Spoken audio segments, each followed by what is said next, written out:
we have Jose Richard Aviles.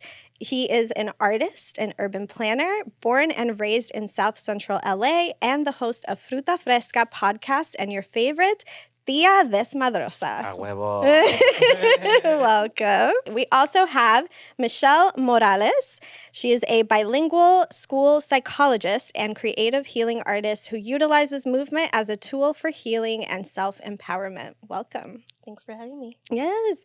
And we have Daisy Romero. She is an entrepreneur based out of San Diego and Tijuana, Mexico, and the founder of accessories brand El Cholos Kid. Welcome. Thank you.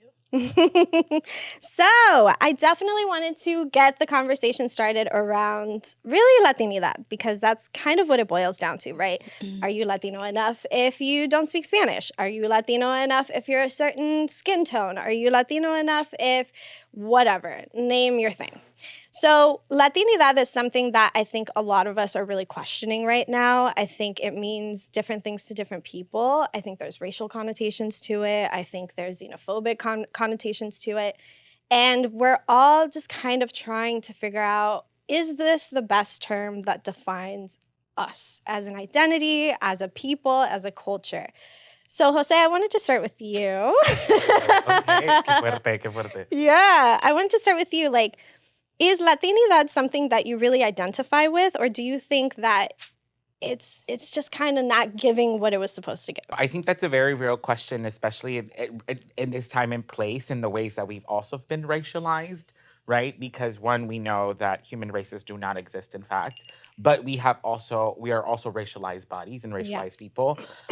Do I use Latinidad? Not really. I think I use more brown as an identity because it's the melanin that I see reflected in my skin, and it's what I know. And with all of the colorism and anti-brownness rooted in anti-blackness that is stemmed in our communities, that I'm like, that's what I know. Like, I know what it's to be called moreno, or what it's to be called prieto, right? Or what it's to be like, you need to wear more sunblock so you don't get more brown or more dark. So I understand all of that, and I think because that is the oppression that lives close in my body, it's the only one that I know how to name as a form of reclaiming it. So I don't use Latinidad. I know the oppression of my skin more than I know the joy of my skin. And so for me, Latinidad is anything that strives to dismantle the oppression of my skin and is allocated to the liberation of my skin, which is why I go back to why pro-Blackness is not more what I need to be working on, and not anti-racist work. You know what I mean? Because anti-racist work implies unpacking and dismantling and trying to do cultural strategy work for white people. Yeah. When I think about what pro-Black liberation means, it means investing in the joy and care and safety of Black people. I'm no longer here trying to, Teach the whites. No, I did that for 15 years. I'm now here to defend my own. And that means also having the hard conversations with my own. So I feel like to wrap it up, again, Latinidad to me is rooted in the political project of it all. And it's rooted in the joy of the melanin of my skin. But yeah, I mostly use brown. Yeah. So I identify as a queer brown person. Yeah. Michelle, same question. What's your relationship to Latinidad? I have, when it comes to Latinidad, I identify as Afro-Latina or Black Latina. And I want to be honest that I will use these words interchangeably depending on the environment that I'm in, especially because my mom identifies differently. For instance, there's like, no somos hispanos, like we're not Hispanic. It's something that I often hear, but when I grew up, my mom was like, no, we're Hispanic. So for me, it's been like, what does it mean for me to be with the contradiction of it all? Right. And where am I at? Where's my integrity at with my family, with myself, with the people that I serve? I do primarily serve the Black and brown community as a school psychologist. And so what I make a priority is relating to myself in ways that are more loving and that where I value myself, right? Because we've been conditioned to not, based on our color of skin. Yeah. And so for me, the challenge has been, where am I at with my relationship with myself? And then where am I at in regarding another when they have a difference of identity that I don't agree with? What is my responsibility here? So that's really what I think about with Latinidad. Like, I have a lot of friends who identify with Latinidad. And so it's been both like harmful, hurtful, And then also at the same time, I love, Yeah. I love my friends. I love my community. And so what I've focused on is the ways that keep me connected to them, which is usually through movement, is how I focus on relating to difference and being with and bringing my voice in conversation with them. Yeah. Fighting with them. One of the things that I've noticed primarily is like, oh, they're okay with me. I've engaged with my responsibility in relating to difference or being with what they have. But once I bring my difference, or once I bring my experience as a Black woman, it's a different story. And that's been, I even get emotional as I talk about it, because that's been the toughest part in choosing love or choosing connection. Yeah. Where I have to distance and reevaluate and see, like, where am I at? Or this is never going to go away. So I feel this anguish or this desperation of, like, where are we going as a human race? Like, what's happening here, So I get very curious about those things because I do care about creating something new. And so I do, in my experience, and also when I'm, like, in community, I'm just like, it's just exhausting. There's moments, it's exhausting. And it's like, I have to ask, like, what am I committed to here in this moment? I'm just going to look away. I got you. Or if we're, like, engaging in the conversation on Latinidad, I'm now more mindful of, like, what does it mean for me to engage right now? Like, is this going to serve me? Am I going to have fun? In the difference, in the tension that comes up. If I'm not, because either there might be more ignorance in the room, and I don't mean that as, like, a demeaning way, but just more ignorance where they can't be with what I bring, and I can already smell that, then I'm just like, nah, no, I need to choose where. Yeah. So that's my relationship with Latinidad. Yeah. Yeah. And Daisy, what's been your experience? I think it's been like you're Latina, but it's been very specific to me because I've just always been Mexican, I'm not part anything, I'm just Mexican, and I've always lived by the border. So it's like a very specific culture. And I tell people, like, even like an LA Latino versus, or, a border Latino, it's a completely different experience because I don't go back to Mexico. I'm just there. Yeah. So border people, it's just, I'm in Tijuana every single day. Part of my business is there, but also I have lunch in Tijuana every day. I'm like back and forth. So it's like, that's always been my identity. So I didn't get, I haven't really had the opportunity to be like, oh,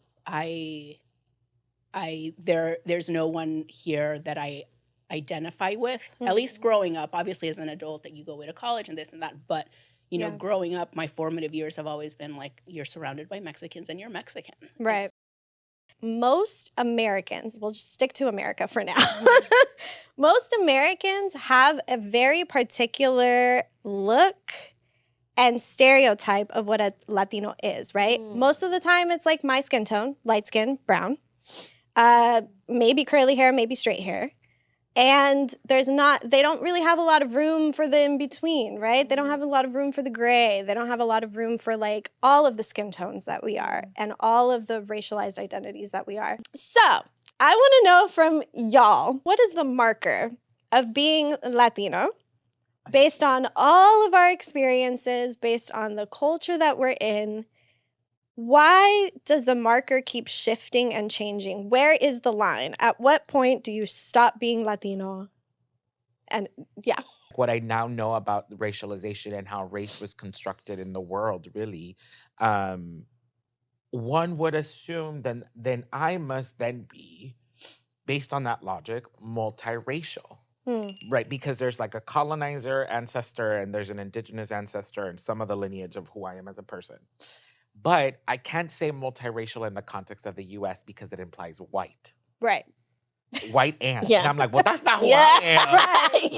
That's not in there. Like, I'm like, I still got to untag Spain and all that. And then you're like, but like now all Spanish people are white because of like, hello? Like, right. Ottoman Empire and all this stuff, and Morocco. And I was like, oh my God.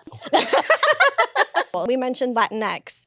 and all the connotations that come with that. And so many people The rage fight. it elicits in the comments. Yes, people fight over this term, right? Right. And I want to ask, Michelle and Jose, you are queer. You identify as queer. You are very proud of being queer. And this whole conversation around the term Latinx, whether it is inclusive or exclusive, should we use Latine? Should we stick to just Latin? Like, what is this? Why do you think this is such a contentious term? To be real, I think it stemmed in the fact that we, as like a brown and all diaspora, there is a yearning for belonging, right? Because we don't know necessarily, I mean, in so many cases, colonizations, at least in the context of Mexico, 1521 and even prior to that, right? But like, I think about how there's this yearning to belong, and then you add immigration to that, whether you are first generation or, recent arrival, but there's all this constant need to belonging, and I think we still haven't figured that out as a diaspora, for one.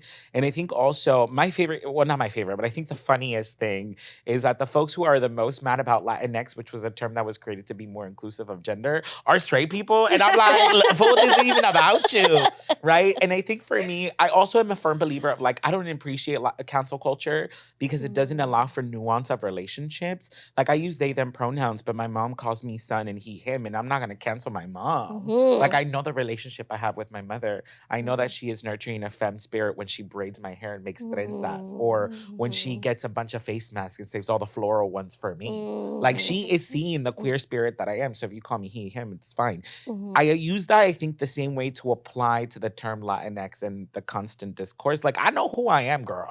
Like I'm cool. Like, what's up? Call me tia, call me tío, desmadre, lover, lo que quieras. But so I'm not offended by someone who will call me Latino or Latina. Like there's a way to play with gender in that regard, I think. In terms to Latine, I'm a little mindful.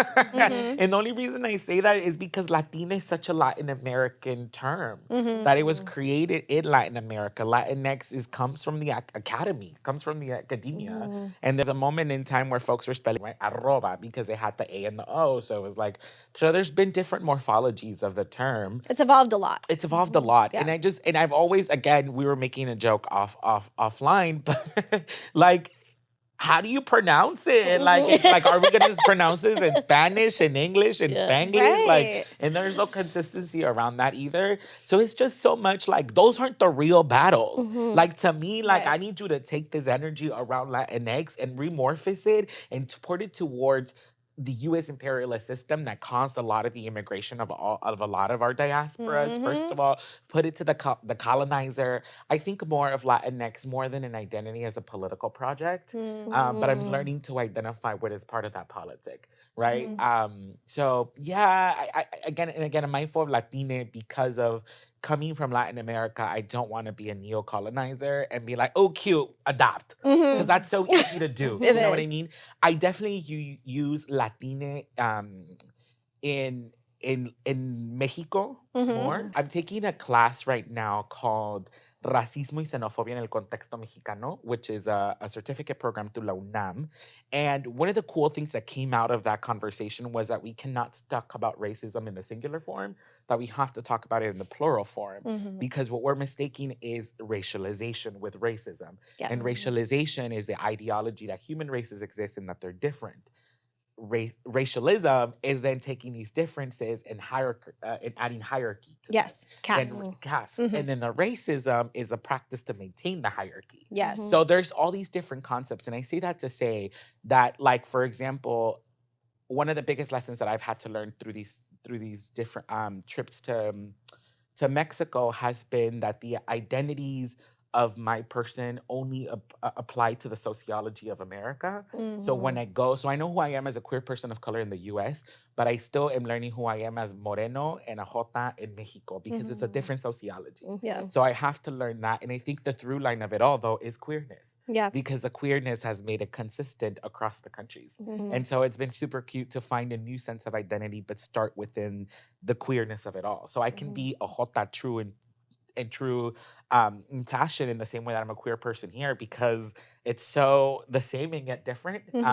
So yeah, I don't know. It's people are just spending energy. Like, don't be, girl, there's bigger battles at Yeah, stake. right. Like, our people are being displaced and Yeah. gentrification and inflation. Los People huevos are being están deported. caros. Like, there's bigger things to worry about. 100%. Yeah.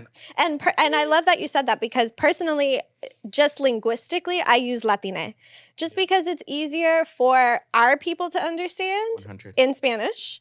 And then it's also easier for Americans to understand in English. Like, Latine is meant to be less gendered.